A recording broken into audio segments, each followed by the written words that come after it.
Hello friends, मैं शबनम केसरी आप सभी का बहुत बहुत स्वागत है आपके अपनी ही यूट्यूब चैनल क्रिएटिव शाबो में। तो दोस्तों, इस वीडियो में हम एसडीएम बनने के प्रोसेस को जानेंगे। एसडीएम क्या होता है? तो सबसे पहले देखते हैं एसडीएम क्या होता है। तो एसडीएम का फुल फॉर्म होता है सब डिविजनल मजिस्ट्रेट, यानी एसडीएम को हिंदी में हम उप प्रभागीय मजिस्ट्रेट कहते हैं। यह जिले स्तर से छोटे तहसील, उप प्रभागीय या उपखंड का प्रशासनिक अधिकारी होता है। एसडीएम का उपखंड स्तर पर सबसे बड़ा प्रशासनिक अधिकारी होता है। उपखंड की सभी लेखा जोखा एसडीएम के पास मौजूद होता है। इसके अलावा एसडीएम के प्रमुख कार्य विवाह, रजिस्ट्रेशन, विभिन्न प्रकार के पंजीकरण, अनेक प्रकार के लाइसेंस का कार्य करवाना, इसी प्रकार के प्राकृतिक आपदा से संबंधित व्यक्तियों के सहायता उपलब्ध कराना है। दंड प्रक्रिया संहिता के अंतर्गत एसडीएम को मजिस्ट्रेट के कार्य भी दिए गए हैं।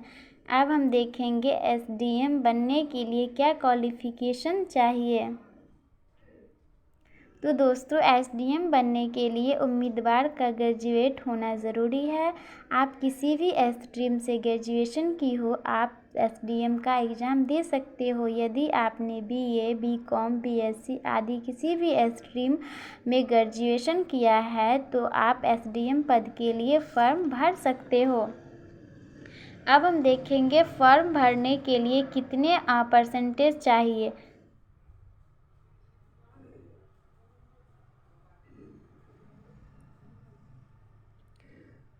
तो दोस्तों, इसमें कोई मिनिमम परसेंटेज की ज़रूरत नहीं होती है, सिर्फ उम्मीदवार का ग्रेजुएशन होना ज़रूरी होता है।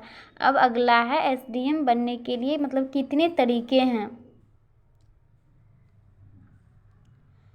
तो इसमें हम बात करते हैं, पहला इसका जो है यूपीएससी का पेपर पास करके है। यूपीएससी भारत की प्रमुख केंद्रीय भर्ती एजेंसी में से एक है।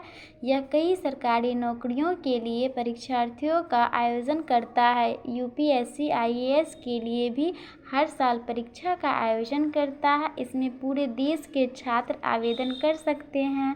और दूसरा होता है राज्यों के पीएससी द्वारा करवाए जाने वाले पेपर पास करके यूपीएससी की तरह अलग अलग राज्यों का अपना पीएससी होता है। इस परीक्षा में जो कैंडिडेट ऊंची रैंक के साथ सिलेक्ट होते हैं उन्हें एसडीएम बनाया जाता है। अब हम बात करेंगे एसडीएम बनने के लिए एज लिमिट कितना होता है। यूपीएससी के ज़रिए उम्र सीमा जो होती है दोस्तों वो 21 साल से 32 साल के बीच होनी चाहिए। यानी हम देखेंगे तो मिनिमम एज जो होता है वो 21 और मैक्सिमम एज 32 साल होनी चाहिए। इसके अलावा ओबीसी उम्मीदवार को 3 साल और एससी एसटी उम्मीदवार के लिए 5 साल की छूट दी गई है। अब अगला है एसडीएम के पद के लिए होने वाले एग्ज़ाम का पैटर्न को मतलब हम देखेंगे दोस्तों।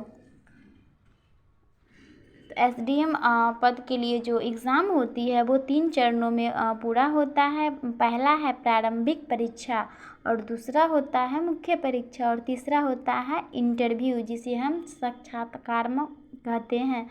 पहला जो होता है प्रारंभिक परीक्षा, इसमें हर पेपर 200 अंक का होता है। दोनों पेपर्स में ऑब्जेक्टिव टाइप्स के प्रश्न पूछे जाते हैं।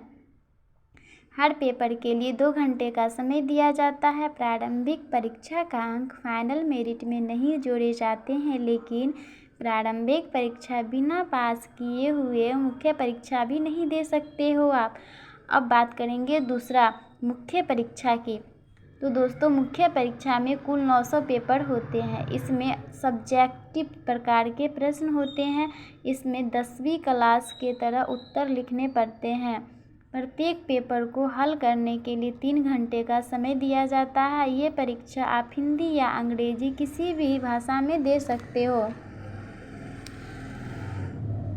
तो दोस्तों, मुख्य परीक्षा के नंबर फाइनल मेरिट में जोड़ा जाता है। यानी हम जैसे बोल सकते हैं मेंस एग्ज़ाम का जो नंबर होता है वो फाइनल मेरिट में जोड़ा जाता है। इस परीक्षा में पास होने वाले छात्र को इंटरव्यू के लिए बुलाया जाता है। अब हम एसडीएम बनने के लास्ट स्टेप यानी इंटरव्यू के बारे में जानेंगे। लिखित परीक्षा पास होने के बाद इंटरव्यू के लिए बुलाया जाता है और इंटरव्यू में पास किए गए अंक मेरिट लिस्ट में जोड़े जाते हैं। इंटरव्यू हम अपने मनपसंद भाषा में दे सकते हैं, जैसे हिंदी या अंग्रेज़ी इत्यादि। इंटरव्यू के अंक मुख्य परीक्षा के अंकों को जोड़कर अलग अलग कैटेगरी जो होता है दोस्तों, उसके हिसाब से मेरिट लिस्ट बनाई जाती है। जो कैंडिडेट इस लिस्ट में आते हैं उन्हें ट्रेनिंग के लिए बुलाया जाता है। तो दोस्तों इस प्रकार हम आज एसडीएम बनने के पूरे प्रोसेस के बारे में जानकारी दे दी है।